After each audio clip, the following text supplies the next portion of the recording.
Wholesale real estate is dead.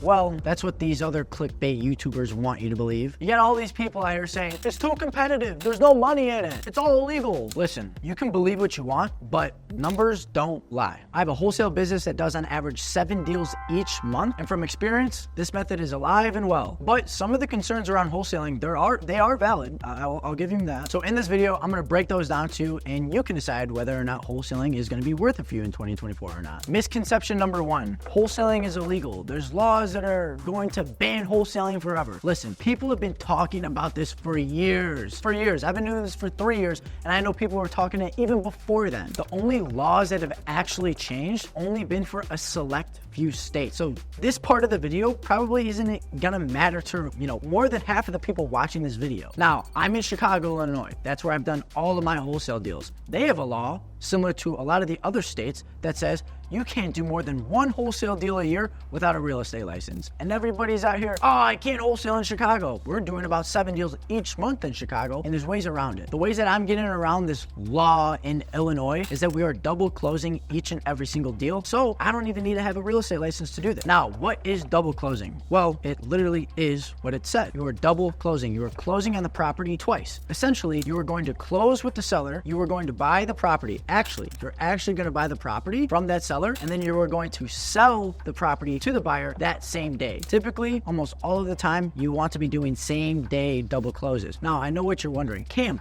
I don't have $60,000, $100,000, $200,000 to buy a house. How am I going to be double closing? Well, as laws change, as things evolve, so do we have to evolve. And so do all of the ways around. All of these new laws are evolving as well. No, you do not actually need to have money in order to buy this home. You don't need to have the money yourself in your bank account. What you can do is leverage gator lenders. And that's exactly what me and my team have been able to do over the last 3 years, is leverage gator lenders. A gator lender is basically a transactional lender. It's like, think of when your parents bought their home. They needed a lender in order to buy the home. They needed to put 20% down, and then they were given about 80% of the purchase price, and then they bought the home, and now they got to pay a lender each and every single month. Same thing for this transactional lender or this gator lender. They understand the deal. They understand the concept of wholesaling. This term gator lending was literally created for people wanting to get started with real estate, but only wanted to be lending out money for great deals. So essentially what these gator lenders are willing to do is fund your double closes. They will give you the money for the purchase price.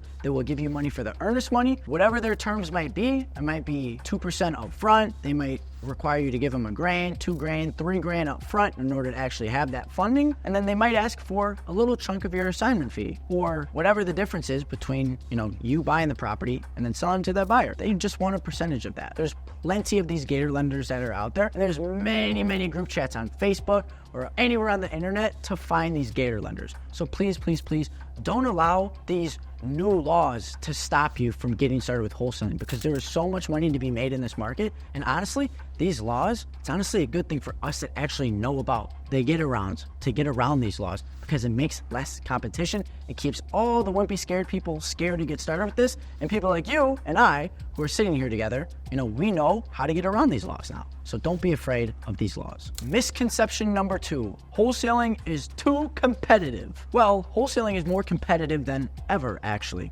It's true. But again, let's talk about the numbers. How many houses are in America compared to wholesalers? This is still a crazy ratio. Look at this. There's 143 million homes in the US. Okay. And not only that, about 10% of those homes are completely vacant, boarded up, and all pieces of shit. That is that is 14+ million homes that are completely vacant, sitting there waiting for us wholesalers to put them under contract and to make a quick buck. Not only that, more and more homes are getting built throughout the years, and real estate is not going anywhere. And also, almost every single business model that's out there is saturated to some extent. I've personally seen kids 18 to even upwards to like 27 years old close their first few deals within just a matter of months. For instance, let's take these two individuals here, Donald and Cassidy, both students of mine that I've been working with for only about 3 to 4 months, and they were both able to get their first deal closed with me. And not only that, they're both in Chicago. I have about 12 students in the Chicago market, the same market that I'm wholesaling in, and I'm teaching them the same exact business model and methods that I'm using to close about 7 deals each month. If wholesaling was actually too competitive, why would I be saturating my market with a bunch of people teaching them the same exact ways that I'm closing deals? Misconception number 3, you need a ton of money in order to get this going. You need thousands of dollars in order to actually close out a wholesale deal. Well, false. With any business, money helps. If you're investing money into your business, obviously it's gonna help, but you don't need it. Let me break down to you how cheap you can actually go with wholesaling real estate. Now, I'm not saying this is the best method to wholesale real estate, but this is the way that you can do it for completely free, almost. Acquiring data. You can go driving for dollars and build your own list. Free. To acquire the contact information of these homeowners, you can use websites like True People Search, which is completely free. Now, I don't usually recommend using free skip tracing websites, but I've seen it work. I just prefer different methods like Deal Machine, for instance. That's how you can also acquire the contact information. That is about $99 each month. It is a subscription. And to skip trace your leads using that, it's about 9 cents per skip trace. So if you got 1,000 addresses, it's only gonna cost you $99. So for about 3 months, you're probably gonna be spending upwards of about $300 to $400 just on skip traces. From there, calling off of your phone, completely free. It's not an expense within your wholesale business, it's your everyday life. Again, that's how you can do this completely free. I'm not saying I recommend it fully, but if you're balling on a budget, there's ways to do this completely free. I've got people in my inner circle who are closing deals and they're barely spending about $300 to $500 each month. You don't need thousands of dollars for this. Now, the cool thing about wholesaling is that the free ways, they're a little bit more tedious, but with wholesaling, the tedious ways are actually the best ways to see success the quickest. Driving for dollars, that hyper-focused list that you built yourself, possibly the best list that you could ever acquire in your life is going to be a driving for dollars list of distressed properties that you put together yourself. Yes, it's going to take a little bit more time, but it works. And I've seen it work, and it's worked for me when I closed out my first deal, back when I was balling on a budget. And lastly, the misconception that makes me chuckle the most. I'm going to be locked into a deal and I have to be forced to buy a home if I can't find a buyer. Again, false.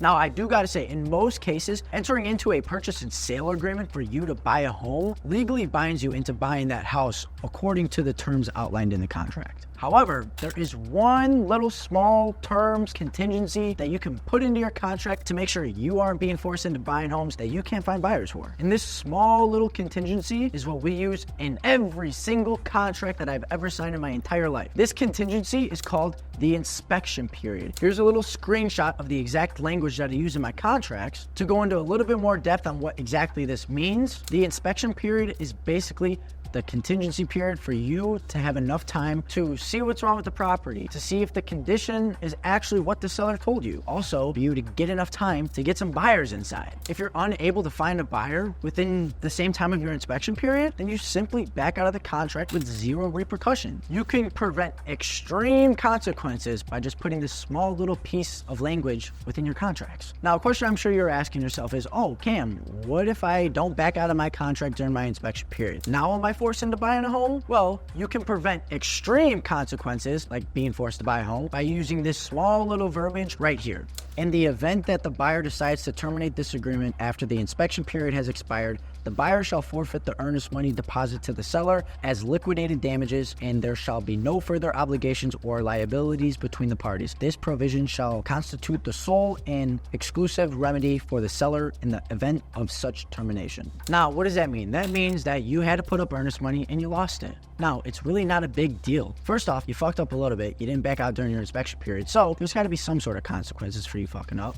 But what's the worst that happened? In most cases, earnest money is literally only 1% of the purchase price. And with us getting all these shitty distressed houses all over the place, these aren't $1 million homes. Most of the time, they're not even $100,000 homes. We've gotten properties under contract at 20 grand, 50 grand, 60 grand. What is 1% of that? If you lose that just to learn a little bit of a lesson, probably deserved it. Comment down below if you want me to make an entire video for just contracts, and I'll do it. The legal stuff is not that complicated. If you guys still need proof that wholesaling still works in 2024 and beyond, just watch the rest of my videos, like, subscribe, and keep following along my wholesale real estate journey.